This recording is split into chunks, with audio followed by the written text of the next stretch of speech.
아니 외교부에서는 뭐라고 얘기 안 해요? 외교부에 얘기를 참 많이 했습니다. 돈을 갚아준다. 아무한테다 도가. 외교부에서는 개인에게 일어난 사고는 개인이 비용을 지급해야 된다는 입장입니다. 개인으로선 감당할 수 없는 돈인데요. 군의 군수님 관공서 문서로 보증을 쓸게. 그래도 안 된다 그러더라. 김양에 대한 외교부의 공식 입장을 들어봤습니다. 드리고 싶은 거는 일단 서면 인터뷰가 원칙이라는 점을 제가 말씀드릴 수밖에 없어요. 지금 상황에서는. 영사관을 준 서면상으로 대답을 해왔습니다. 해외 여행에서 사건 사고 발생 시 대처 요령이었고 김양에 대한 어떤 언급도 없었습니다. 해외에서는 재외 국민을 보호하기 위해 발빠른 조치를 취한다고 하는데요. 자연재해나 테러 같은 경우 공군 수송기나 전용기를 보내기도 합니다. 하지만 김양의 경우 보증을 선다고 해도 지급할 돈이 마련되지 않으면 먼저 데려올 수 없다는 것이 외교부의 입장인데요. 해외의 경우는 어떨까요?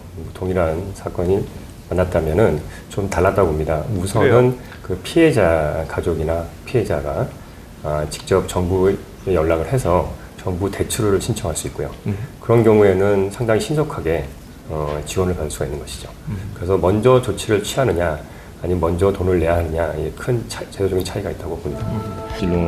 근본적으로 자국민이 해외에서 어려움에 처했을 때 국내로 들어오려고 한다면 우선은 돌아오게 해주는 것이 미국의 법입니다.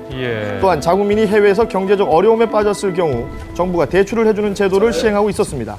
가장 큰 문제는 우리나라에는 이 자국민을 보호하는 법 자체가 없다는 것이었습니다. 재국민을 보호해야 된다라는 그런 이제 안타깝네요. 추상적인 내용은 있죠. 네. 그러나 이제 법률로서 이것이 뒷받침되고 있지 않아서 해외 여행객 1,000만 명 시대, 이에 따라 해외에서 발생하는 사건 사고율도 급증하고 있지만 법률이 마련되지 않은 이유는 무엇일까요? 그러니까 이 법의 필요성, 당위성들은 다 뭐 정부도 그렇고 우리 의원들도 그렇고요.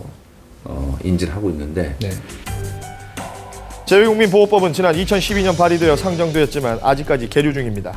현재 법률은 마련돼 있지 않지만 외교부에서는 해외 여행객들을 위한 조치를 취하고 있습니다.